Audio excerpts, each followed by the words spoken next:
Wait for it. And we are live. Good afternoon, everybody, and welcome to Lunch and Learn with our live studio audience and our virtual studio audience. And it's great to have so many of you on board. So, a small idea as you guys furiously consume your edibles, a small idea about Parshat Chukat and what happens in this week's Torah portion. So it's a juicy narrative, which we'll get to in a minute, but it starts off with the mitzvah of the red heifer, the chok of the Torah, the mitzvah for which we cannot understand an intuitive explanation for why this mitzvah is described the way that it is, but it's the mitzvah of taking the ashes of a red heifer and using them as part of the purification process in the temple. So that is the opening passage of this week's parsha. Anybody who gets ritual impurity is supposed to utilize the ashes of the red heifer and some water and some things as part of their purification process. And I'll come to one small idea about it in a minute. Let's continue with the narrative in the meantime. We read about Miriam's death. Moses and Aaron have a sister called Miriam. She dies in this week's parasha. Interestingly, by the way, there is a 38-year gap that doesn't get discussed at all. We go from the second year of the Jews being in the desert, and we jump forward in this parasha to the 40th year of the Jews being in the desert. And so in this week's parasha, we read about Miriam's passing, and we read about the fact that the Jews now have no water. Why do they have no water? Because the well of Miriam, the water that was supplying the camp, dries up after Miriam's passing because it was there in her merit, because she had orchestrated the saving of Moses from the River Nile back when he was a wee little nipper. So the water had been supplied to the camp in her merit, and after she passed away, the water source dried up. So this is the episode where God tells Moses to speak to the rock. Right? Previously, he's had to hit the rock for water to come out, and now he has to speak to the rock. And we know that he doesn't. He hits the rock instead, and water still comes out. But as a result of that, he is sentenced to spend the rest of his year in the desert. He doesn't get to go in to the land of Israel with everybody else. So that episode comes in this week's parsha as well. We also have an attack from Amalek. We also have a couple of battles, and I thought for a minute we had Aaron's passing as well, but we do. Where has that gone? Oh, there it is. Yeah. So before the Battle of Amalek, we read about Aaron leaving this world, dying on Mount Hor Har. If you ever want a good Hebrew tongue twister. So it's an action-packed parsha, is Parshat Chukat. But there was one small idea that I thought that I would share with you, which is that in the context of the purification process, the ashes of the red heifer. So why would a person be contaminated? They could be contaminated because they shared the same airspace as a corpse, right? When a person dies, they will radiate spiritual impurity. And if a person shares the same domain, the same airspace under the same roof as a dead body, they will contract tumah. But what's interesting is that if we pay attention to the wording in the Torah, it says as follows. It says, Zot HaTorah. It says this is the teaching, this is the law regarding Adam ki yamut ba'ohel. It says that when a person dies in an ohel. What is an ohel? So an ohel we would translate usually as a tent. And it's the term that we give for the shared roof space that a person could be occupying. Right? If you are under the same ohel, if you're under the same tent, if you're under the same roof space, then that person will contract ritual impurity and they will have to be purified. And the commentaries ask, why does it use this word of ohel? Why does it describe people being under the same ohel space, right? More often than not, people are going to be in the same bayit. They're going to be in the same house. They're going to be in the same binyan. They're going to be in the same building. They're going to be in the same structure. An ohel is a tent. A tent is very flimsy. A tent is very temporary. A tent lacks a tent lacks permanence. A tent lacks fixture. And so our rabbis teach us that it's a hidden reminder that we are but temporary visitors in this world, and so there's a nuance that we are supposed to draw out from the wording of the Torah that is supposed to teach us that we have limited time that we are allocated in this world. And that's why it's likened more to an ohel, a temporary dwelling place, a temporary fixture, because that's supposed to motivate us. That's supposed to propel us to realize that we're not here to stay, and we have a mission to accomplish in our lifetimes, and we have amazing things that we are able to bring to the world, and to a lot of light and a lot of love that we are able to bring to people's lives. And so there is a veiled reminder to that in the parsha, in the section that talks about death. Rita, question. Please. You said 38 years gap. Where does it tell you 38 years gap? Well, it will tell us in one place where we're up to in the story, and then it will jump to, where does it jump?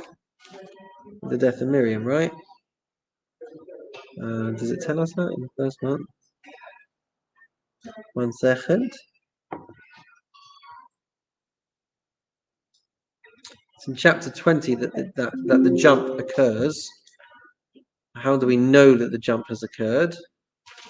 Who is telling this? Rashi, one of the rabbis, or who is telling us the 38 gap? In the Torah. Well, you've got It's in the Torah. you've got the episode of everything that happened with the spies and being sentenced to 40 years in the desert, and then you've got this episode of Miriam's death. Does it say explicitly in the Torah when she died, or do we just know that she died at the end? But either way, we're jumping. We jump in terms of the narrative. We bypass 38 years of Jewish history, because Aaron and Miriam die at the end of the time in the desert, towards the end of the time in the desert. So for us to now be talking about that part of the story means that we bypassed everything else that happened. So The red heifer was at the beginning, wasn't it? the red heifer was at the beginning. It says red heifer, and next minute it says Miriam's death, that's 38 years. Right. But where does it say that we've gone from the beginning of their time in the desert to the end of the time in the desert? Because it tells us the children of Israel arrived at the wilderness of Sin in the first month, and the people settled in Kadesh, and that's where Miriam died. But how do I know that I've skipped 38 years? It just has, because she dies at the end. But where is it explicitly? Because they're really about to enter. They are, but where did it tell me that we've skipped 38 years? We know that we skipped 38 years. We know that Miriam died at the end, but where did it tell me? That's what I'm looking for. Because by that time, all that generation would have died. She's asking me where it says it. That's all. I don't know where it says it. I'm trying to find it. So yeah, I have to figure that out. Okay. So, may I have a question? Please, Gary. A friend of mine was at a lunch with her on Tuesday. Not with me, he wasn't. No, She wasn't. and they said they just learned, they didn't know that Torah was given to Moses over 38 and a half years. You mean it was revealed and the laws were taught and everything like that? Torah Or was given to statement, but it makes sense, doesn't it? it does. It was throughout that period. It wasn't everything at Mount Sinai. They will have, well, they will have received everything in one go, but then it will have been taught over a longer period And expounded. and expounded, and yeah, they won't have just kind of fallen asleep for 38 years. They'd have been constantly revisiting it, but they did learn Well, they had nothing else to do with it, but learn. pretty much. I mean, they didn't have to. What a wonderful life, Martin. They didn't have to make food, and they didn't have. No, they had it all provided for They them. didn't have to. They didn't have to shop, They didn't have. and they didn't have All they had to Netflix. do all day was sit and learn. They didn't have Netflix. So, Are you saying that they knew the future at that point, Rabbi? am I saying that they knew the future at that point? No, I'm not saying that. When we say teaching Torah, they could teach the laws, but not necessarily the narrative. I see. What Thank you you. say Yeah. is that the 38 and a half years we were learning Torah. Oh yeah. Is that how I mean, it was? what's fascinating is in a couple of weeks' time, we will read about all of the different journeys that they went on during that time. And I think, if I'm not mistaken, there's 42 stops between leaving Egypt and arriving into Israel. There's 42 stops, and they were in the desert for 40 years, right? So we would think, okay, well, I guess every year they moved from one place to the next. But that's not true either, because sometimes they were only in a place for a couple of days. So we actually see that they spent in one place a couple of decades, if not a few decades, in one place in the desert. And that takes place during that 38-year gap. So, yeah, that's all just a hazy memory that I need to revisit as to how we work it all out. But they travelled from one place to the next, and there were bottlenecks where, yeah, they'd have been really rushed around, but generally they'd spend a year here, a couple of years there, really long stretch of time in one place. So I got a very silly comment. Was the Ten Commandments, was it a summary of the Torah? so we talk about how you could see all of the mitzvot Yeah, but the Ten under the Commandments- categories of 10 commandments. And So we've also said that it's not actually 10 commandments, it's actually about 14 commandments, but it's 10 statements. It's 10 every sayings. statement has got So yeah, they branches. are pretty much categories in which all of the other mitzvot could fall under. Which is why it's difficult for someone to say, I only keep the 10 commandments, because it's not accurate, because chances are you're doing more mitzvot by keeping one commandment than you realize. Yes. Sorry, this is a totally different subject, but is there any connection between the red heifer and any rules to do with today's, when you deal with the heifer kedusha? Yes, there are. Can I think of any? What are they? Yeah, exactly. When you say connections, A person that is involved with preparing the body, yeah. are they then obliged to do certain rituals according to? So the process of the red heifer was not for a dead body. It was for someone who came into contact with a dead body. Either they touched it or they were under the same airspace. And so it was a purification process that the ashes would be sprinkled on a person, part of the process. But I would say that's not the same thing as the process in which a body is prepared for. So not the process, but the person that deals with preparing the body burial, that person then presumably is unclean, If they've touched a dead body, they And will needs to become be- tamei.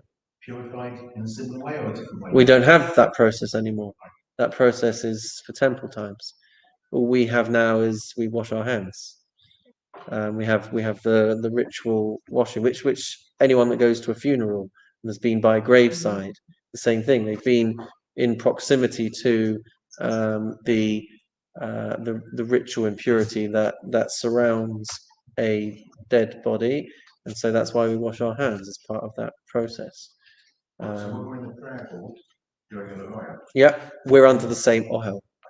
and that's why the Cohen's kept separate. That's why the Kohen, yeah.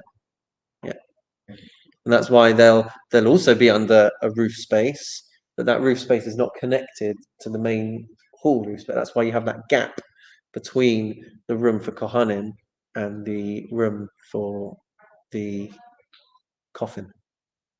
So yeah, same idea. All right, guys. Who's excited for Pirkei Avot? We are onto a new Mishnah, folks. Let's get excited. Where's my mouse? Where's my mouse? There it is. Come on. Oh, that's me. There we are. All right. So we are in the Mishnah, chapter 6, Mishnah. Where did we get to? We're on Mishnah 7. We must be. We finished the list last week. We didn't continue past that, did we? So we done quite a few last week, didn't we? We finished the list, but did we move on to the next Mishnah? I don't think we did. No, I don't think we did. So, great question, Rita. Always asking us the good questions.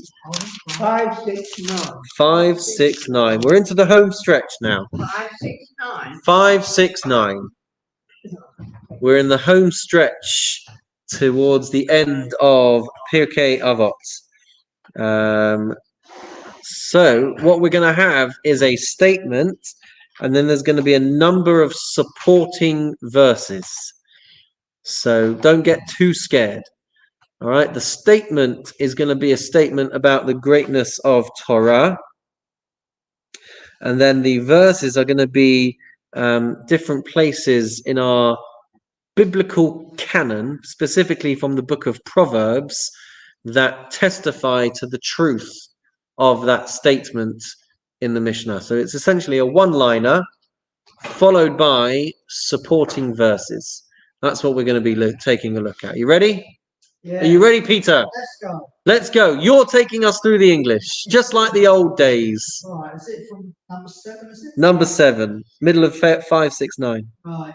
Great is Torah, for it gives life to its practitioners in both this world and the world to come. So let's just pause, because that's our one-liner, and then we can take a look at the verses as well. So try and absorb that. In the screen, it translated as, great is Torah, for it gives life to those that practice it in this world and in the world to come. What's the difference? Gives life to its practitioners, to those that practice it in both this world and the world to come. So yeah, that's our statement. All right, now let's have a look at our verses. Next bit, as it is said, for they are life to those that find them and healing to all their flesh. And it says, it shall be healing for your body and marrow for your bones. And it says, it is a tree of life to those who grasp it, and those who support it shall be happy. And it says, they shall be a garland of grace on your head and pendants for your neck. And it says, it will adorn your head with a garland of grace and bestow on you a crown of glory. And it says, through me shall your days increase, and the years of your life shall be added to you. And it says, as it is right hand is length of, as it is at its right hand is length of days, in its left riches and honor. And it says, for length of days and years of life, and peace shall they add to you. Thank you very much. So these are all verses that testify to the greatness of Torah and that refer to Torah being a life-giving force. All right, so we'll take a look at them. Some of them are probably very familiar. It is a tree of life for those who hold on to it. in Hebrew is Eitz Chaim hi lama chazikim ba. So those are the words that we say when we put the Torah back into the ark. There's also another familiar one. In its right hand, how does it translate in here? At its right hand is length of days, in its left riches and honor. So when we say a memorial prayer for people at a funeral or at a shiva, we include in that Kivi Yubu Yamecha v'Yosifu Lecha Shnot Chaim, don't we? And its right hand is length of days, and it's no, maybe we don't. Where do I know that one from? And Orech Yamim Bimina Bisma La'osha V'Chavod. We also may have also seen in our prayers. So we have some famous verses here. They're all from Proverbs, all from the book of Mishlei, which are statements and quotes that were written by King Solomon. So let's take it slow, guys. Great is Torah, for it gives life to those that practice it in both this world and the world to come. Any comments or questions? No, that's the easy bit. Is that the easy bit?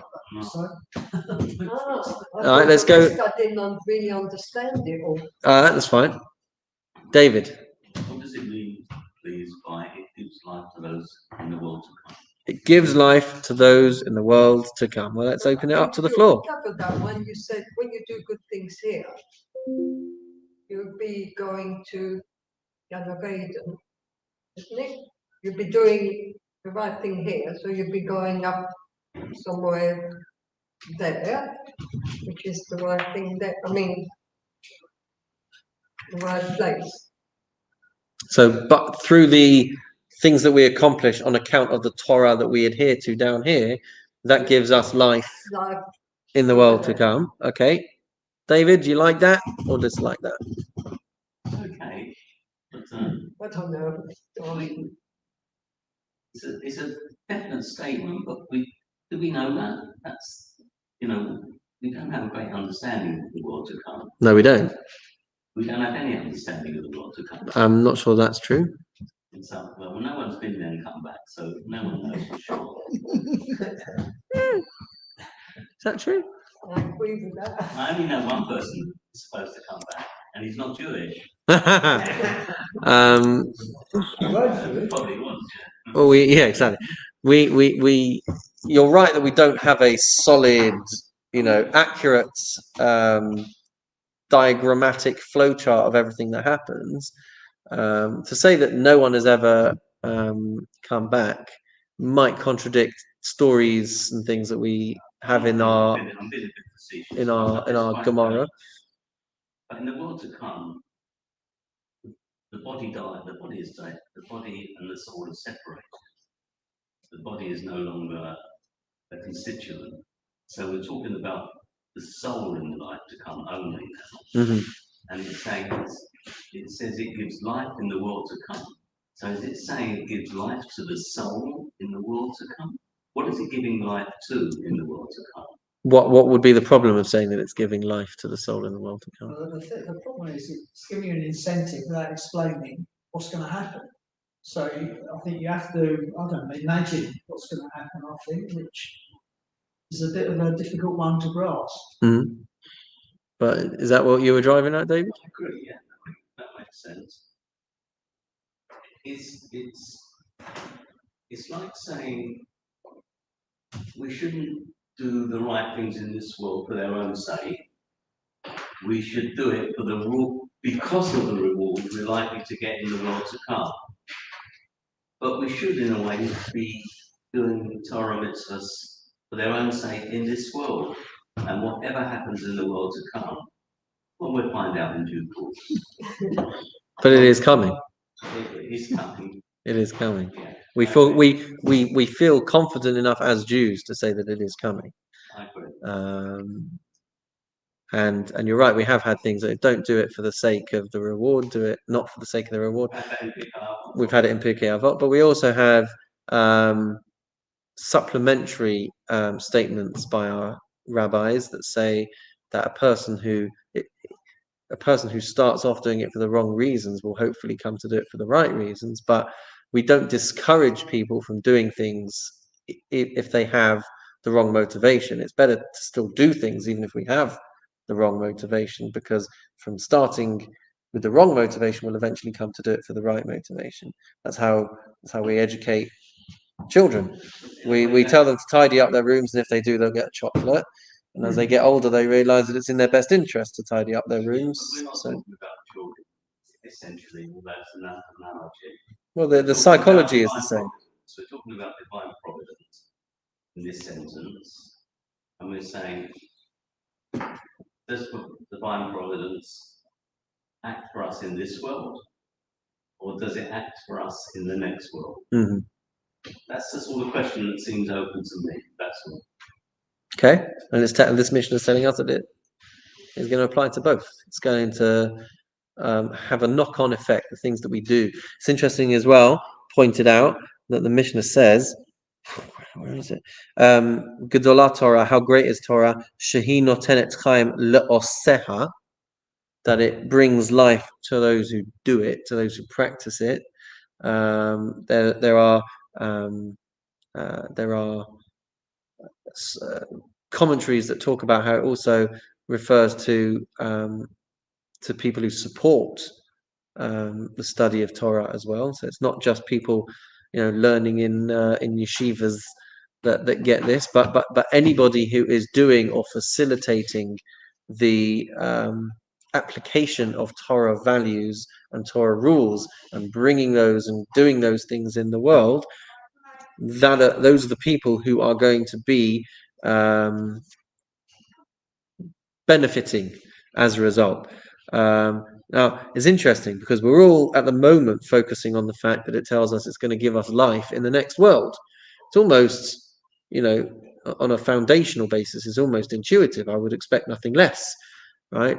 Along the lines of what Rita was saying, if I'm doing things in this world, right, I'm going to have life in the next world on account of that. What we've spent no time talking about is that it's giving life to those people who practice it in this world. So what we need to understand what that means as well. Gary. That's what I was wondering. Is this translation just slightly confusing for me? Only me. Is it saying that it's possible to be a practitioner of the Torah in the world to come? Because I thought it's not. Once you've left this world, you do no more mitzvahs. And you can't study Torah. Right. That's an interesting. That is an interesting. I mean, fundamentally, you're right. We can't get rewarded for things that we do in the world to come. We no longer have an opportunity to perform mitzvot and to get rewarded for them. So when I'd read this, I had read it as it's giving life to those who do it, and it's giving life to them in this world and the next world. Not that you are still a doer when you're in the next world, but that to those who do it, to those who practice it, it will give life in this world and the next world. But we need to understand what those phrases mean. There again, what does it mean to say it gives life in this world? Yes, that's the question, isn't it? We need to understand what that means, because people are alive. Not everyone keeps things. Not everyone does things. So we need to try and explore a little bit about what it means to give life. That's the question. I mean, probably going off here, but who is the Moshiach? No, because they said that if the Moshiach comes, blah, blah, blah, blah, blah. But who is he?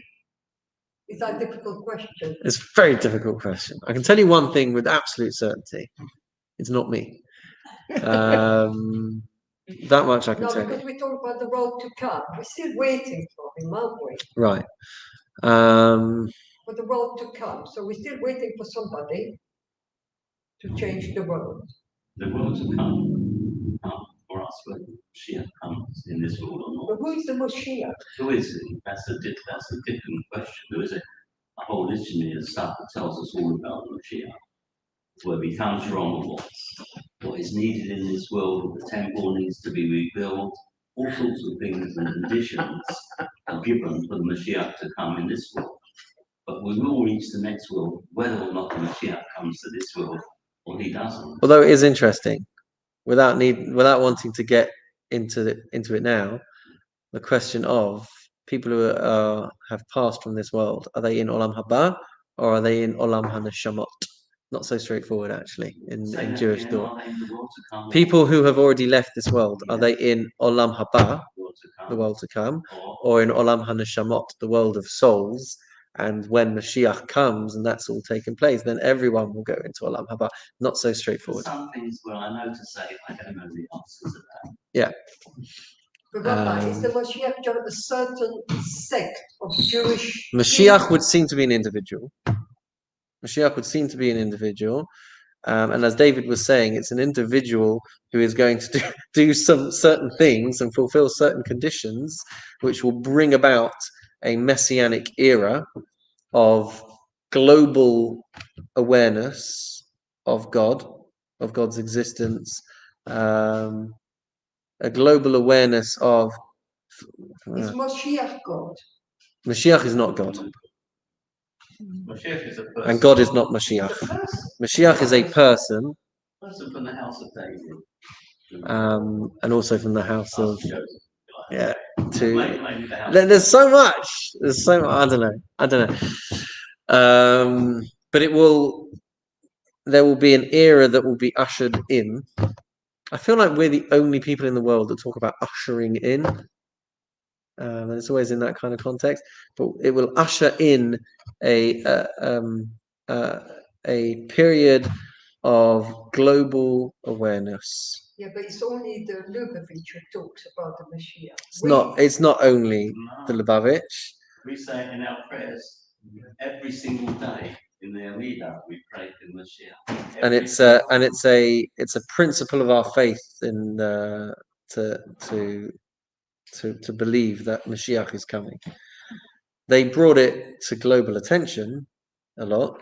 The I saving. didn't know it was a person. I always thought it was I don't know what it was, probably not God, but it was somebody there, which. Well, it's an individual who's going to bring about a new phase in the world. A new phase of global awareness, of global peace, of global tolerance, of so that's why when we asking the question because it's the world to come. So I'm just Yeah. asking the question. So the world to come is how, again, difficult to explain, but it will be this perfected world, which we get to by passing through a messianic period. But the world to come, if I'm correct, doesn't have any direct relationship with the Mashiach. Because everybody we ever known so far who's died from this world, for them, are already in the world to come. Are they? Well, Are they? if they're not, they're somewhere not in this world already. That's right. Are we already in the world to come? We perhaps not. We don't seem to be there yet. Page 165. 165. Is that the Ani Ma'amins? Yeah. No, but David was saying as well that we say in our Amida, I feel like we're losing the global audience a little bit with this, but Next page.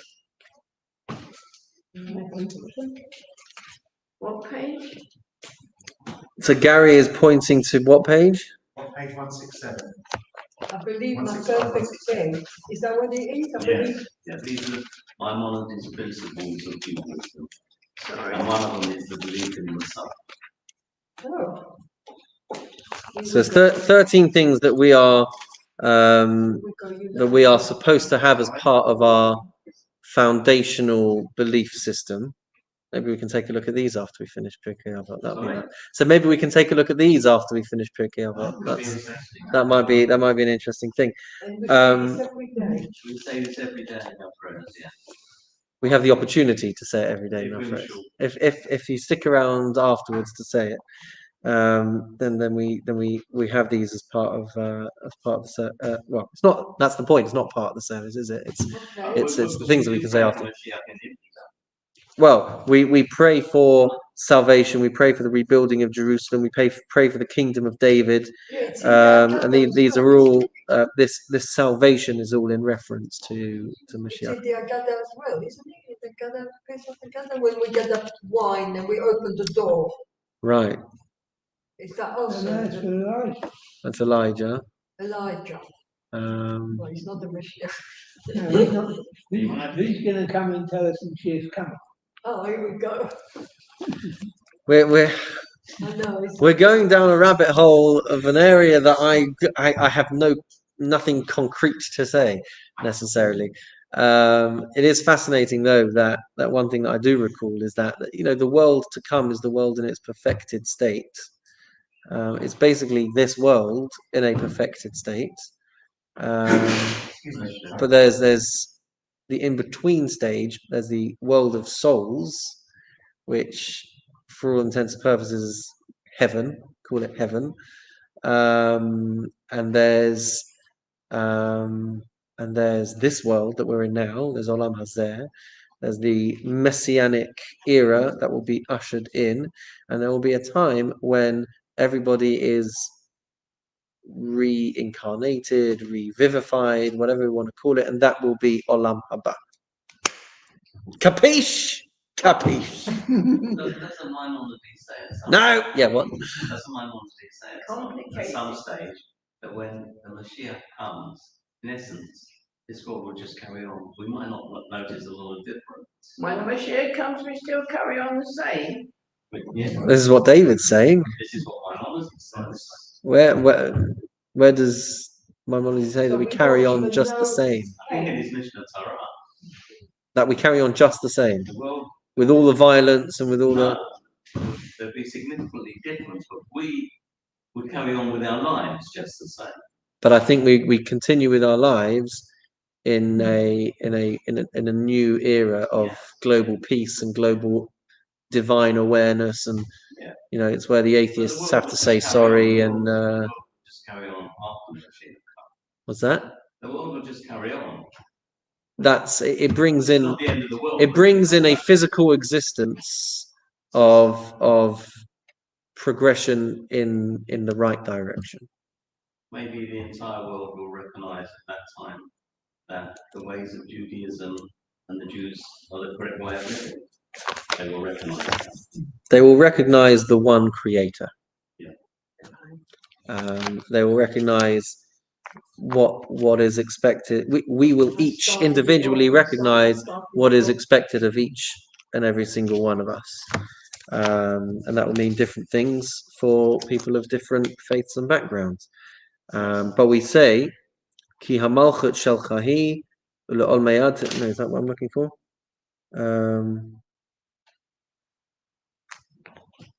At the end of Aleinu.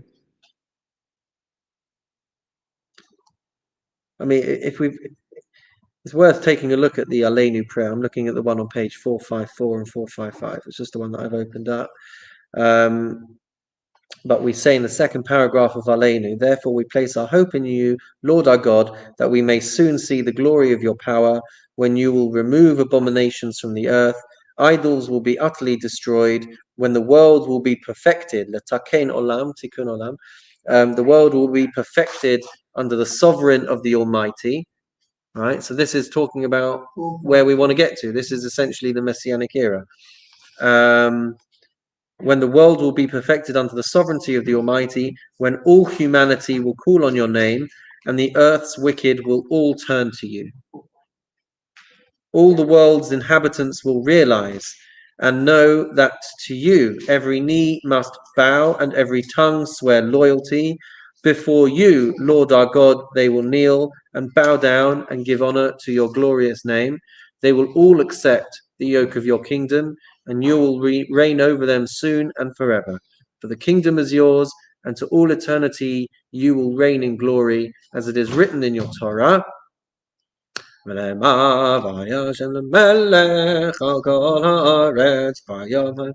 Lord will reign forever and ever, and it is said, then the Lord shall be king over all the earth, and on that day the Lord shall be one, and his name one. Kaddish. Joey wanted to see something. So that prayer, Rita, that prayer is what we're praying for. That's the salvation. That's the messianic era. That's the perfected world. That's what everything is leading towards. It doesn't mention the Messiah. It doesn't mention the Messiah, no, but he will be the messenger. Mashiach is a messenger, the emissary, the one that's going to bring all of that about, the one that's going to rally the troops, so Why to is speak. Mashiach messenger? Is that the translation? Yeah, no, anointed one. Sorry, Mashiach is the anointed one. But I mean, we talk about Kohen HaMashiach. He is an anointed Kohen. He is no. So I'm sorry, it's not. It's not. But he is the one that instigates that. Apparently, Gary Just going to say, when we sing the last song on Friday night, Yigdal. that is the 13 rituals of faith. You're taking us way off topic. Just wanted to mention it. Yeah. Singing it this Friday night for with the people next time.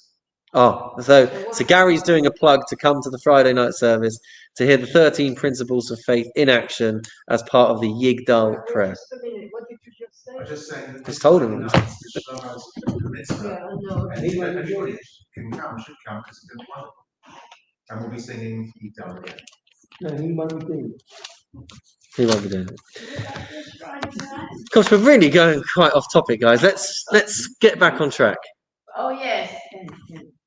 Let's get back on track, folks. Paul, you still awake? Okay, so Torah is great. That's where we were going. Absolutely. So that's what we've been driving at. So, a couple of things. I mean, this has all been perfectly on track. This is exactly what Hashem needed us to talk about. So it's great. But what are some of the things that this mission is trying to draw out? So it gives life to those that practice it in this world and in the world to come. So one of the primary messages that we want to draw out from here is that the primary focus and purpose of Torah study is the practice, is the fact that people do things as a result of that. We talked about that last week, that we say every day, lilmod and ulelamed, to learn and to teach, lishmor v'la'asot, and it propels us to doing. So the primary focus is for us to be doing things while we're in this world, right? It's great for someone to sit and learn all day, every day, but they have to be able to put into practice what they are learning as well, because through our practice, many things will happen. So it gives life to those that practice it, who put into action the things that they are learning when they are learning about Torah values, about Torah ethics, about Torah law, But the other part of that is, though, that great is Torah, that there's a power to Torah, there's a value to Torah, there's a value to knowing things, because that's what gives our life meaning, and that's what gives our life direction, and that's what gives our life, what we need. It gives us a sense of purpose in life, and it sets us on the right path, and it sets us on the right direction. And so the verses talk about life, Torah giving life, Torah bringing happiness and fulfillment and all of that. And the verses express how it does that for us in this world and also in the next world as well. So there's a couple of interesting things there. When we talk about it giving life to those that practice it, there's a couple of interesting things that we can say. There's a concept that Torah is the general cure for all ailments.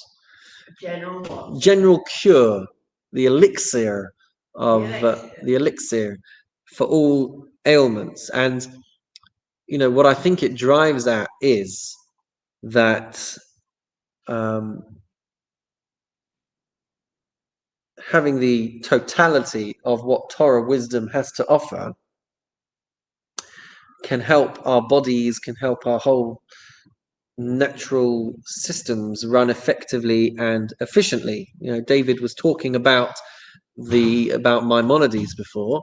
So when he's not busy talking about Mashiach, there's an area where he talks about how to eat healthily, how to treat your body in a way that will bring vitality, in a way that will bring strength, in a way that will bring health to your life. He's bringing the Torah, the wisdom of the Torah, and teaching us how to focus on what we eat and focus on what we do and focus on the way that we treat our bodies, because that will bring life, that will bring vitality, that will bring health and strength to our bodies, to our lives. It teaches us how to manage our emotions, how to manage stress, how to manage anxiety. All of these things will make us healthy. And it's all Torah, it's all Torah wisdom. So one of the things that we can see in this is, this is the first verse in that's quoted, for they are life to those that find them and health to all their flesh. There is wisdom within the Torah that will teach us literally how to conduct our affairs appropriately to give our bodies the best chance at health and vitality. There's a question there. Yeah. Why do we see, and I'm being slightly odd question, this is the essence of Torah. Why do we see many Hasidim, or very from people who are obviously seriously obese and smoke and definitely neglect their bodies? Mm-hmm. Yeah, that's And true. it That's is not, true. I'm not picking that out. So to answer that question, That's I'll ask, why do we see that anywhere? we can see it anywhere because people are not students of Torah. These people are particularly students of Torah. But people who are not students of Torah, what are they drawing on to make those decisions? Base instinct, Pardon me? the base desire. The base desire. They're drawing on impulses and urges and temptations to indulge in the pleasures of life, right? To eat unhealthily, to enjoy chocolate bars and donuts and whatever else, right? So you can be a student of Torah, but you are still a human being who is pulled by their temptations and by their indulgences and by their addictions and all of those things. So you're right that the Torah tells us not to do these things, but the Torah tells us not to do a lot of things. Whenever we do things that we're not supposed to do, we're being drawn by our earthly, physical urges, lusts, temptations, impulses, which make us do the wrong things. But that's across the board. So you're right. You'll find Hasidic people obese and smoking cigarettes, and you'll find Haredi, strictly Orthodox people doing that, and you'll find non-Orthodox and you'll find non-Jewish, because we are all just human after all. But what, generally speaking, I mean, I probably agree there with David, but generally speaking, Jewish food is not that healthy. No, but generally speaking, Yeah. Schuland and all these things. Option pudding. Well, we all love it. But we have now the Jewish. We have to realize the Jewish foods. Yeah, a lot of that comes about through the poverty that we have endured, and the things that we would call traditional Jewish foods are foods that were the cheapest way of filling our bodies with enough to keep us going. Gefilte fish, right, doesn't swim in the ocean. Gefilte fish is the worst bits of fish and bone all mashed up into a little patty, right? Now they do. Simmers, I mean, carrots. Yeah. But let's just focus on gefilte fish, okay? why should we still eat gefilte fish? Well, we still eat gefilte fish because it's a traditional Jewish food. But why did anyone eat it? Because they didn't have enough money to go out and buy a salmon, if they even had access to salmon, right? So they got what they could afford of a fish, and they mashed it all up, and they chucked a couple more things in there, and that turned it into something that was edible. And that's how they got a bit of nourishment, because we didn't have the money to go and splash the cash on enormous, trays of sushi, and all of these fancy things. It's the same with cholent. Cholent is just a way of making a small amount of meat last a very long time. Chuck a few potatoes in there, chuck some barley in there, chuck a whole load of stodgy things that will fill you up, and a little bit of meat, because they didn't have the money to buy a whole pot roast. Come on, guys, let's gather around and eat a whole pot roast. The Jews didn't have money like that. So cholent. Excuse me, I'm really sorry that happened. Lovely to see you. Thank you very much. Thank you. Hi, David. But also, they didn't have fridges and that, so they. Yeah, exactly. That's why you have pickles, because that was Yeah. pickles and they lasted all winter. Yeah. So the foods that we call traditional Jewish foods were born out of a sense of. Because David mentioned it about the Haredi. Yeah, no, but Yeah. it's a natural thing. And What did you want to say? I was just going to say, if you didn't have the filter fish, what would you use horseradish for? Other fish. Yeah. I can't think of all the other things that we call traditional Jewish foods right now, but Chicken soup.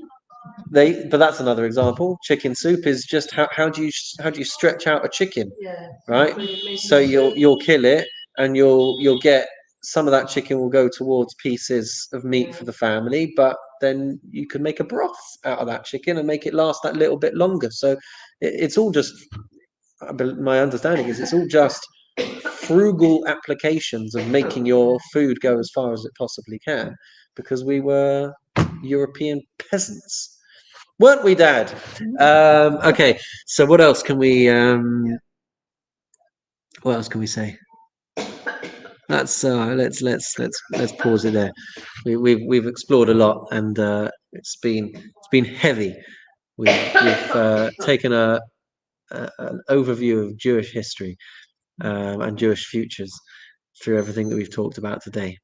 But at its essence is a message of the Torah bringing vitality to us in this world, being something that we cling on to, Eitz Chaim Hi L'Machazikim Ba, which is one of the verses.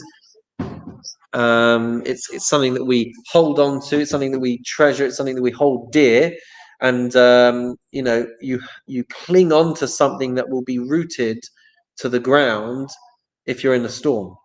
Yeah, so a person who is looking for a way of getting through a storm, you're going to find the strongest, most secure item to latch onto, so that you can ride your way through the storm.